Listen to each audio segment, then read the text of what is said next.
ನ್ಯೂಸ್ನಲ್ಲಿ ಅಧಿಕಾರಿಗಳ ಅಸಲಿ ಮುಖ ಅನಾವರಣ ಆಗಿದೆ. ಲಜ್ಜೆಗೆಟ್ಟ ಅಧಿಕಾರಿ ಲಂಚಾವತಾರ ರಾಜ್ ನ್ಯೂಸ್ನಲ್ಲಿ ಬಯಲಾಗಿದೆ. ಸರ್ಕಾರಕ್ಕೆ ಖಜಾನೆ ಖಾಲಿಯಾಗಿರೋದ್ರಿಂದ ಅಧಿಕಾರಿಗಳ ಜೇಬು ಭರ್ತಿ ಆಗ್ತಾ ಇದೆ. ಇದು ಹಗಲು ದರೋಡೆಕೋರರ ಲಂಚಾವತಾರದ ಕಹಾನಿ. ಇದು ಹಗಲು ದರೋಡೆಕೋರರ ಭ್ರಷ್ಟಾಚಾರದ ಕಹಾನಿ. ರಾಜ್ ನ್ಯೂಸ್ನಲ್ಲಿ ಅಧಿಕಾರಿಗಳ ಅಸಲಿ ಮುಖ ಅನಾವರಣ ಆಗಿದೆ. ರಾಜ್ ನ್ಯೂಸ್ ಕ್ಯಾಮೆರಾದಲ್ಲಿ ಸೆರೆಯಾಗಿದೆ ಭ್ರಷ್ಟ ಅಧಿಕಾರಿಗಳ ಲಂಚಗೆಟ್ಟ ಅಧಿಕಾರಿಗಳ ಲಂಚಾವತಾರ. ಬಟಾ ಬಯಲಾಗಿದೆ ಇವರು ನಡೆಸ್ತಾ ಇದ್ದಂತಹ ಲಂಚದೋಕುಳಿ. ಸರ್ಕಾರದ ಖಜಾನೆ ಖಾಲಿ ಮಾಡ್ತಾರೆ. ಇತ್ತ ಅಧಿಕಾರಿಗಳ ಜೇಬು ಭರ್ತಿಯಾಗುತ್ತೆ. ಸರ್ಕಾರಕ್ಕೆ ಅಡ್ಡಿಯಾಗ್ತಿದ್ದಾರೆ. ಸರ್ಕಾರದ ಖಜಾನೆಗೆ ಕತ್ತರಿಯನ್ನ ಹಾಕುವಂತ ಪ್ರಯತ್ನ ಆಗ್ತಾ ಇದೆ. ಆದ್ರೆ ತಮ್ಮ ಜೇಬನ್ನ ತುಂಬಿಸ್ಕೊಳ್ತಾ ಇದ್ದಾರೆ ಈ ಭ್ರಷ್ಟ ಅಧಿಕಾರಿಗಳು. ಇಲ್ಲಿವರೆಗೂ ಕೂಡ ಅನೇಕ ಭ್ರಷ್ಟ ಅಧಿಕಾರಿಗಳ ಜಾಡನ್ನ ಹಿಡಿದು ರಾಜ್ ನ್ಯೂಸ್ ಅಭಿಯಾನವನ್ನ ನಡೆಸಿತು. ಅದರ ಬೆನ್ನಲ್ಲೇ ಈಗ ಆರ್ಟಿಒ ಅಧಿಕಾರಿಗಳ ಭ್ರಷ್ಟಾಚಾರದ ಬಗ್ಗೆ ಕೂಡ ಒಂದಷ್ಟು ಮಾಹಿತಿ ಸಿಕ್ಕಿದೆ. ರಾಜ್ ನ್ಯೂಸ್ ಕ್ಯಾಮೆರಾದಲ್ಲಿ ಸರಿಯಾಗಿದೆ ಭ್ರಷ್ಟ ಅಧಿಕಾರಿಗಳ ಲಂಚಾವತಾರ. ಹೇಗ್ ಲಂಚ ತೆಗೆದುಕೊಳ್ತಿದ್ರು, ಯಾವ ರೀತಿ ಲಂಚ ತೆಗೆದುಕೊಳ್ತಿದ್ರು, ಯಾವ ರೀತಿ ಯಾವ್ಯಾವ ಅಧಿಕಾರಿಗಳ ಲಂಚದ ಆಟ ಬಯಲಾಗಿದೆ. ಹಾಗಾದ್ರೆ ಲಂಚ ದೋಕುಳಿ ರಾಜ್ ನ್ಯೂಸ್ ಕ್ಯಾಮೆರಾದಲ್ಲಿ ಸರಿಯಾಗಿದ್ದ ಹೇಗೆ? ಧೂಳಖೇಡ ಚೆಕ್ ಪೋಸ್ಟ್ ನಲ್ಲಿ ಲಂಚ ಲಂಚ ಲಂಚ, ಬರೀ ಲಂಚದ್ದೇ ಮಾತು. ಧೂಳಖೇಡ ಚೆಕ್ ಪೋಸ್ಟ್ ಬಳಿ ಲಂಚದ್ದೇ ಮಾತು. ಭ್ರಷ್ಟಾಚಾರದ ಅಡ್ಡೆಯಾಗಿದೆ Dhulkhed check post. Check post ನಲ್ಲಿ ಆರ್ಟಿಒ ಅಧಿಕಾರಿಗಳಿಂದ ಹಗಲು ದರೋಡೆ ನಡೀತಾ ಇದೆ. ವಿಜಯಪುರ ಜಿಲ್ಲೆಯಲ್ಲಿರುವಂತಹ ಧೂಳಖೇಡ ಚೆಕ್ ಪೋಸ್ಟ್ ಏನಿದೆ ಅಲ್ಲಿ ಅಧಿಕಾರಿಗಳು ಲಂಚದ್ದೇ ಮಾತು. ಬರೀ ಧೂಳಖೇಡ ಚೆಕ್ ಪೋಸ್ಟ್ ನಲ್ಲಿ ಈಗ ಲಂಚ ಬಿಟ್ರೆ ಬೇರೇನಿಲ್ಲ. ರಾಜ್ ನ್ಯೂಸ್ ಕ್ಯಾಮೆರಾದಲ್ಲಿ ಸರಿಯಾಗಿದೆ ಲಂಚಾವತಾರ. ಬಟಾ ಬಯಲಾಗಿದೆ ಇವರು ಲಂಚ ತೆಗೆದುಕೊಳ್ತಾ ಇದ್ದಂತಹ ದೃಶ್ಯಗಳು. ಯಾವ ರೀತಿಯಾಗಿ ಅಧಿಕಾರಿಗಳು ಲಂಚ ಪಡ್ಕೊಂಡು ಸರ್ಕಾರದ ಖಜಾನೆಗೆ ಕತ್ರಿ ಹಾಕ್ತಿದ್ದಾರೆ ಎನ್ನುವಂತಹ ದೃಶ್ಯ ಈಗ ಬಟಾ ಬಯಲಾಗಿದೆ. ರಾಜ್ ನ್ಯೂಸ್ ಕ್ಯಾಮೆರಾದಲ್ಲಿ ಸರಿಯಾಗಿದೆ ಇವರು ನಡೆಸ್ತಾ ಇದ್ದಂತಹ ಲಂಚದೋಕುಳಿ ಲಂಚಾವತಾರದ ದೃಶ್ಯಗಳು. ವಿಜಯಪುರ ಜಿಲ್ಲೆಯಲ್ಲಿರುವಂತಹ ಧೂಳಖೇಡ ಚೆಕ್ ಪೋಸ್ಟ್ ಬಳಿ ನಡೆದಿರುವಂತಹ ಘಟನೆ ಇದು. ಧೂಳಖೇಡ ಚೆಕ್ ಪೋಸ್ಟ್ ನಲ್ಲಿ ಈಗ ಲಂಚ ತೆಗೆದುಕೊಳ್ತಾ ಇದ್ದಂತಹ ಅಧಿಕಾರಿಗಳ ಲಂಚದ ಅವತಾರದ ಕಹಾನಿ ಬಯಲಾಗಿದೆ. ರಾಜ್ ನ್ಯೂಸ್ ಕ್ಯಾಮೆರಾದಲ್ಲಿ ಸರಿಯಾಗಿರುವಂತಹ ದೃಶ್ಯಗಳು.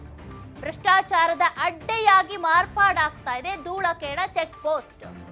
ಅನ್ಯ ರಾಜ್ಯ ವಾಹನ ಚಾಲಕರಿಂದ ಸಾವಿರಾರು ರೂಪಾಯಿಯನ್ನ ಲಂಚವಾಗಿ ಪಡ್ಕೊಳ್ತಾ ಇದ್ದಾರೆ. ಅದರ ದೃಶ್ಯಗಳು ಈಗ ರಾಜ್ ನ್ಯೂಸ್ ಕ್ಯಾಮೆರಾದಲ್ಲಿ ಸರಿಯಾಗಿರುವಂತದ್ದು.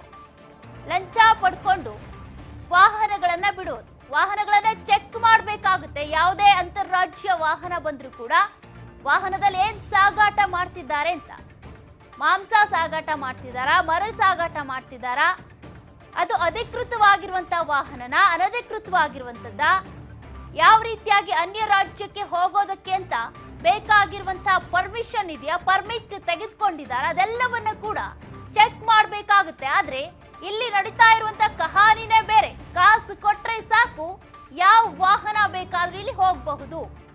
ಭ್ರಷ್ಟಾಚಾರ ನಡೀತಾ ಇರುವಂತಹ ಆ ದೃಶ್ಯಗಳೇನಿದಾವೆ ಅವು ಈಗ ರಾಜ್ ನ್ಯೂಸ್ ಕ್ಯಾಮೆರಾದಲ್ಲಿ ಸೆರೆ ಹಾಕಿದ್ದಾವೆ. ಯಾವ ರೀತಿಯಾಗಿ ಕಾಸು ಕೊಟ್ರೆ ವಾಹನಗಳಿಗೆ ಪರ್ಮಿಷನ್ ಸಿಗುತ್ತೆ ಅನ್ನುವಂತಹ ದೃಶ್ಯಗಳು. ಹಾಗಾದ್ರೆ ಕಾಸು ಕೊಟ್ರೆ ಸಾಕು ಏನ್ ಬೇಕಿದ್ರು ಸಾಗಾಟ ಮಾಡಬಹುದಾ? ಒಂದು ರಾಜ್ಯದಿಂದ ಮತ್ತೊಂದು ರಾಜ್ಯಕ್ಕೆ, ಬೇರೆ ಬೇರೆ ರಾಜ್ಯಗಳಿಂದ ಬರ್ತಾ ಇರುವಂತಹ ವಾಹನಗಳನ್ನ ಪರಿಶೀಲನೆ ಮಾಡಬೇಕಾಗುತ್ತೆ. ಆ ವಾಹನದಲ್ಲಿ ಏನು ಸಾಗಣೆ ಮಾಡ್ತಿದ್ದಾರೆ, ಯಾರಿವರು, ಇದಕ್ಕೆ ಯಾವ ಪರ್ಮಿಟ್ ಇದೆ, ಅಂತಾರಾಜ್ಯದ ಪರ್ಮಿಟ್ ಇದೆಯಾ, ಅದೆಲ್ಲವನ್ನ ಚೆಕ್ ಮಾಡ್ಬೇಕಾಗುತ್ತೆ. ಆದ್ರೆ ಇಲ್ಲಿ ಯಾವುದೇ ವಾಹನದ ಫೈಲ್ ಚೆಕಿಂಗ್ ಇಲ್ಲ. ಕೈಯಲ್ಲಿ ದುಡ್ಡಿದ್ರೆ ಸಾಕು, ಕೈಯಲ್ಲಿ ದುಡ್ಡಿದ್ಯಾ ಅಂತ ನೋಡ್ತಾರೆ. ದುಡ್ಡು ಕೊಟ್ರು ಅಂದ್ರೆ ಸಾಕು ಪರ್ಮಿಷನ್ ಸಿಕ್ತು ಅಂತಾನೆ. ಚಾಲಕರು ಕೊಟ್ಟಿರೋದಕ್ಕೆ ಹಣ ಕೊಟ್ಟಿರ್ತಾರಲ್ಲ ಅದಕ್ಕೆ ಯಾವ ರೀತಿಯ ರಶೀದಿ ಕೂಡ ಇಲ್ಲ. ಕೈಯಲ್ಲಿ ದುಡ್ಡು ಹಿಡ್ಕೊಂಡು ಬರ್ತಾ ಇರುವಂತ ವಾಹನ ಚಾಲಕರ ದೃಶ್ಯಗಳು ಕೂಡ ಸರಿಯಾಗಿದ್ದಾವೆ. ಪ್ರತಿದಿನ ಕೂಡ ಕನಿಷ್ಠ 1500ಕ್ಕೂ ಹೆಚ್ಚು ವಾಹನಗಳು ಸಂಚರಿಸುವಂತಹ ಮಾರ್ಗ ಇದು. ಧೂಳಖೇಡ ಚೆಕ್ ಪೋಸ್ಟ್ ಏನಿದೆ ಅಲ್ಲಿ ಲಂಚ ಕೊಟ್ರೆ ಸಾಕು ಯಾವ ವಾಹನ ಕೂಡ ನಮ್ಮ ರಾಜ್ಯಕ್ಕೆ ಎಂಟ್ರಿ ಆಗ್ಬೋದು. ಆ ವಾಹನದಲ್ಲಿ ಏನಿದೆ ಅಂತ ನೋಡಲ್ಲ, ಆ ವಾಹನ ಯಾವ ನಂಬರ್ದು ಅಂತ ನೋಡಲ್ಲ, ಅಥವಾ ಅದಕ್ಕೆ ಸಂಬಂಧಪಟ್ಟಂತೆ ದಾಖಲಾತಿಗಳಿದ್ದಾವ, ಡ್ರೈವಿಂಗ್ ಲೈಸೆನ್ಸ್ ಇದೆಯಾ, ಲಘು ವಾಹನ ಆಗಿದ್ರೆ ಅದಕ್ಕೆ ಬೇಕಾಗಿರುವಂತ ಡ್ರೈವಿಂಗ್ ಲೈಸೆನ್ಸ್ ಇದೆಯಾ ಅದ್ಯಾವುದನ್ನು ಕೂಡ ನೋಡಲ್ಲ. ದುಡ್ಡಿದ್ರೆ ಸಾಕು, ಕೈಯಲ್ಲಿ ಎಷ್ಟು ದುಡ್ಡಿದೆ, ಪರ್ಮಿಷನ್ ಸಿಕ್ತು ಅಂತಾನೆ ಲೆಕ್ಕ ಅಲ್ಲಿ. ಹಾಗಾದ್ರೆ ವಾಹನದಲ್ಲಿ ಏನ್ ಸಾಗಾಟ ಮಾಡ್ತಿದ್ದಾರೆ ಅಂತ ಪರಿಶೀಲನೆ ಮಾಡೋದಕ್ಕೆ ಇವರು ಅಧಿಕಾರಿಗಳಿರೋದಾ, ದುಡ್ಡು ತೆಗೆದುಕೊಂಡು ತಮ್ಮ ಜೇಬನ್ನ ತುಂಬಿಸ್ಕೊಳ್ಳೋದಕ್ಕೆ ಅಧಿಕಾರಿಗಳಿರೋದಾ ಇಲ್ಲಿ ಅಂತ. ಇಲ್ಲಿವರೆಗೂ ಕೂಡ ಅನೇಕ ಈ ರೀತಿಯ ಸಾಗಾಟಗಳು ನೋಡಿದ್ದೀರಾ. ಚಿಕ್ಕ ಪುಟ್ಟ ಪ್ರಾಣಿಗಳನ್ನ ಕೊಲ್ಲೋದಕ್ಕೆ ಅಂತ ಮಾಂಸಕ್ಕೋಸ್ಕರ ಬೇರೆ ಬೇರೆ ರಾಜ್ಯಗಳಿಂದ ಇಲ್ಲಿಗೆ ತರುವಂತದ್ದು ಇರ್ಬೋದು, ಅಥವಾ ಮಕ್ಕಳ ಸಾಗಾಟ ಇರ್ಬೋದು, ಹೀಗೆ ಅನೇಕ ಮರಳು ದಂಧೆ, ಅನೇಕ ದಂಧೆಗಳನ್ನ ನಡೆಸ್ತಾ ಇರೋದು. ಇಂತಹ ಭ್ರಷ್ಟ ಅಧಿಕಾರಿಗಳಿದ್ರೆ ಎಲ್ಲಾ ದಂಧೆ ಕೂಡ ಎಗ್ಗಿಲ್ದೇನೆ ನಡೆಯುತ್ತೆ. ದುಡ್ಡಿದ್ರೆ ಸಾಕು, ಪರ್ಮಿಷನ್ ಕೊಡ್ತೀವಿ ಒಳಗ್ ಬಿಡೋಕೆ ಅಂದ್ರೆ. ಮೊನ್ನೆ ಸಂಸತ್ನಲ್ಲಿ ನಡೆದಿರುವಂತಹ ಘಟನೆ ಕೂಡ ಗೊತ್ತಿರುವಂತದ್ದೇ, ಯಾವ ರೀತಿ ಭದ್ರತಾ ಲೋಪ ಆಯ್ತು ಅಂತ. ಅದಕ್ಕೂ ಕೂಡ ಇದನ್ನ ನಾವು ಲಿಂಕ್ ಮಾಡ್ಬೋದು. ಅಂದ್ರೆ ರಾಜ್ಯದೊಳಗೆ ಬರೋದಕ್ಕೆ ಏನ್ ತೆಗೆದುಕೊಂಡು ಬಂದ್ರು, ಇದ್ರೊಳಗಡೆ ಅವ್ರು ಪಿಸ್ತೂಲ್ ಇಟ್ಕೊಂಡ್ ಬಂದ್ರು ಓಕೆ, ಗನ್ ಇಟ್ಕೊಂಡ್ ಬಂದ್ರು ಓಕೆ, ಬಾಂಬ್ ಇಟ್ಕೊಂಡ್ ಬಂದ್ರು ಓಕೆ, ರಾಜ್ಯಕ್ಕೆ ನೀವು ಒಳಗ್ ಬರ್ಬೇಕು, ಎಂಟ್ರಿ ಕೊಡ್ಬೇಕು, ಈ ಧೂಳಖೇಡ ಚೆಕ್ ಪೋಸ್ಟ್ ನಲ್ಲಿ ಈಸಿಯಾಗಿ ಬರ್ಬೇಕು ಅಂದ್ರೆ ಕೈಯಲ್ಲಿ 1,000ನೋ 2,000ನೋ ದುಡ್ಡು ಇಟ್ಕೊಂಡ್ ಬಂದ್ರೆ ಸಾಕು. ಅದಕ್ಕೆ ಬೇಕಾಗಿರುವಂತ ದಾಖಲಾತಿಗಳು ಇದ್ರು ಓಕೆ, ಇಲ್ದೇ ಇದ್ರು ಓಕೆ.